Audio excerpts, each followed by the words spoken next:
the next 3-4 weeks mafuta itapanda na zaidi ya 40 shillings kuendelea mbele. The increase in fuel prices is because of Iran US war. We blame them.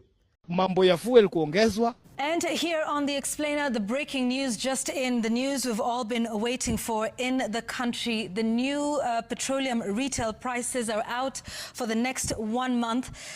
Super petrol, the price of super petrol has increased by 28 shillings and 69 cents. And the price of diesel increasing by 40 shillings and 30 cents a litre. Oh my God!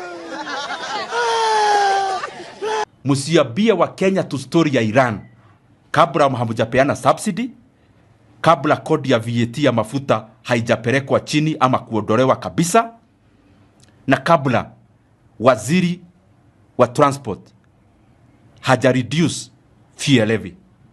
Rais hajali, anasema hii mafuta hata ikipanda anapata faida.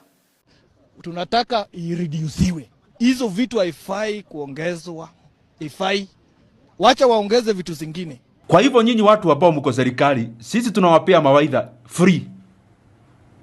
Mchukue, msipochukua, hata msipochukua leo, wiki haitaisha kama hamujafanya kile Wakenya wanasema. So na ikipanda, fare itapanda. Kila kitu itapanda. Sasa wewe William Ruto umetajirika. Sasa hii utajiri mingi ni ya nini?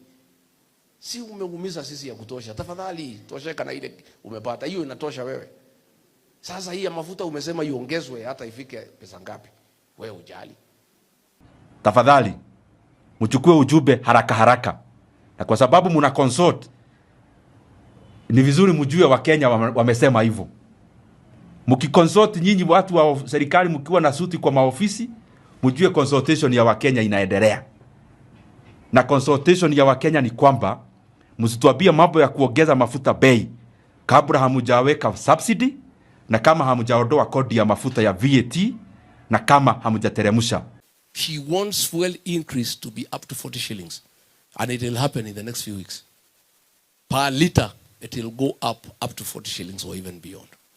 The only way to stabilize prices is for William Ruto to do away with the 8% VAT and to remove the 7 shillings which is fuel levy.